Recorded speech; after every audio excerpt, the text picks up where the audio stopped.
Who is Sentry?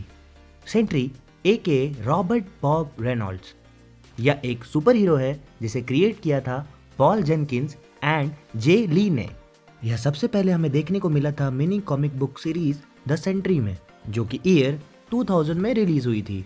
अब हमें ये कैरेक्टर आने वाली मूवी थंडरबोल्ट में देखने को मिलेगा। इस मूवी में बॉब रेनॉल्ड्स यानी सेंट्री का कैरेक्टर पोर्ट्रे करेंगे लुइस पुलमैन। इस वीडियो में हम सेंट्री का ओरिजिन स्टोरी जानेंगे, तो चलिए शुरू करते हैं।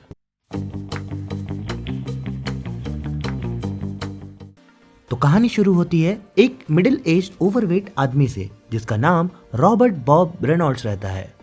रॉबर्ट को एक रात याद आता है कि वह सेंट्री है जिसके पास 1 मिलियन एक्सप्लोडिंग सन की शक्ति होती है। ये पावर्स उसे एक सीरम के द्वारा मिली है। उसको ये भी याद आता है कि उसका आर्च एनिमी वॉइड लौट आया है। तो बॉब अपने सारे दोस्तों के पास जाता है उन्हें चेतावनी देने। तब वह ये देखता है कि उसे कोई पहचान नहीं रहा और कोई सेंट्री को भी नहीं जानता है। जब बॉब को याद आता है कि वो सेंट्री था, तब वो अपने दुश्मन वॉइड से भी बात करता है। बॉब को ये भी याद आता है कि उसने एक्समैन एंजल को गिरने का डर भी दूर किया था और पीटर पार्कर यानी स्पाइडरमैन ने एक बार सेंट्री की फोटो से पुलिट्जर प्राइज भी जीता था। हल्क कभी सेंट्री को भूला ही नहीं था, उसे प्यार से वह गोल्डमैन बुलाता था। मिस्टर फैंटास्टिक यानी रीड रिचर्ड्स को भी याद आता है कि सेंट्री उनका बेस्ट फ्रेंड है, जिसके साथ फैंटास्टिक फोर्स ने कई सारे एडवेंचर्स भी किए हैं। और साथ ही साथ सारी पब्लिक को भी सेंट्री का धीरे धीरे ध्यान आता है। रेनॉल्ड्स का एक साइडकिक भी होता है जिसका नाम बिली टर्नर होता है, जिसे स्काउट के नाम से जाना जाता है। उसे भी सेंट्री धीरे धीरे ध्यान आता है। वॉइड के कारण स्काउट का एक हाथ नहीं होता है और उसके बॉडी में बहुत सारे स्कार्स होते हैं। अब रॉबर्ट और मिस्टर फैंटास्टिक इन्वेस्टिगेट करते हैं कि वह आखिर सब भूल क्यों चुके हैं। इसी दौरान वॉइड का खतरा भी अर्थ पर मंडरा रहा होता है। रॉबर्ट स्टार्क टावर के ऊपर अपने वॉच टावर में अपने एआई साथी क्लॉक को एक्सेस करने की कोशिश करता है ताकि वो जान सके क्या हुआ था। क्लॉक रॉबर्ट को कुछ भी नहीं बताता है। तब रॉबर्ट क्लॉक को पूछता है कि उसे फाइनल कमांड्स किसने दिए थे। तब क्लॉक रीड रिचर्ड्स का नाम लेता है। तब रीड रिचर्ड्स डॉक्टर स्ट्रेंज की मदद से याद करता है कि असली में क्या हुआ था। 1947 में ऑपरेशन रीबर्थ स्टार्ट किया गया, जिसमें सुपर सोल्जर्स बनाने वाली सीरम को 100 गुना बढ़ाने की कोशिश की गई, बट आउटपुट कुछ भी नहीं निकला। कई साल बीत गए और प्रोजेक्ट ठंडा सा पड़ गया। तभी एक दिन एक साइंटिस्ट ने गोल्डन सेंट्री सीरम बना ही लिया। तभी अचानक लैब में रॉबर्ट रेनॉल्ड्स नाम का मेथड घुस गया और उसने सीरम खुद पर इंजेक्ट कर लिया, जिससे रॉबर्ट को मिली powers of million exploding suns. पर सीरम का असर रॉबर्ट पर लॉन्ग टाइम तक नहीं रहता था, इसलिए उसे बार बार इसे लेने की जरूरत पड़ती थी। बट साइंटिस्ट उसे यह भी बताते हैं कि जितनी बार तुम सीरम लेते हो उतनी बार तुम्हारे डोज को बढ़ाना पड़ता है सेम आउटपुट के लिए। बट रॉबर्ट प्रोफेसर की इस बात को सुनता नहीं है और बहुत से लोगों की मदद भी करता है, जिससे उसके कई नए दोस्त भी बनते हैं, जिसमें से fantastic four, iron man, Hulk, Thor, Spiderman और प्रोफेसर एक्स भी शामिल है।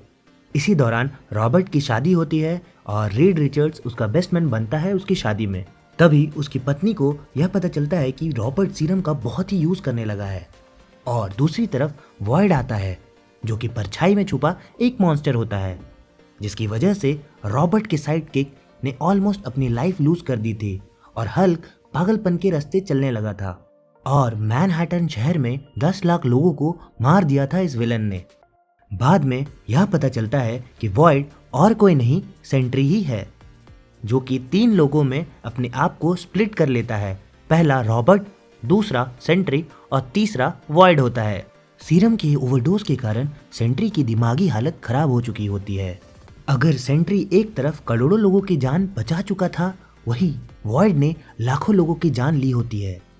तब सेंट्री यह फैसला करता है कि उसके जाने का वक्त अब आ चुका है। रीड और सेंट्री मिलकर अपने एआई क्लॉक की मदद से पूरी दुनिया की मेमोरी इरेज कर देते हैं और यही वजह थी कि लोगों को सेंट्री के बारे में कुछ भी याद नहीं रहता है। प्रेजेंट टाइम में वॉइड का खतरा वापस देखते हुए रीड और सेंट्री फिर से यह फैसला करते हैं कि रॉबर्ट को भूल जाने में ही सब भलाई है। तभी क्लॉक, रीड और डॉक्टर स्ट्रेंज की मदद से रॉबर्ट की मेमोरी वापस से गायब हो जाती है और रॉबर्ट नॉर्मल लाइफ फिर से जीना शुरू कर देता है। हालांकि इस बार उसकी मेमोरी पूरी तरह से गायब नहीं होती है। तो यह थी कहानी सेंट्री की ओरिजिन की। यह कैरेक्टर के पास पावर तो है, लेकिन उन पावर्स पर कंट्रोल बिल्कुल नहीं। इंटरेस्टिंग यह देखना रहेगा कि आने वाली मूवी थंडरबोल्ट में यह कैरेक्टर की स्टोरी किस एंगल से दिखाया जाएगा। हालांकि थंडरबोल्ट के ट्रेलर में हमने लुइस पुलमैन और गोल्डन सीरम को नोटिस भी किया है। सेंट्री एक बहुत ही पावरफुल कैरेक्टर है जिसने थॉर, कैप्टन अमेरिका को टक्कर दिया है और इसे मार्वल का सुपरमैन भी माना जाता है। तो आपको कैसा लगा ये वीडियो कमेंट कर ज़रूर बताएं। अगर वीडियो अच्छा लगा हो तो लाइक, शेयर और सब्सक्राइब ज़रूर करें।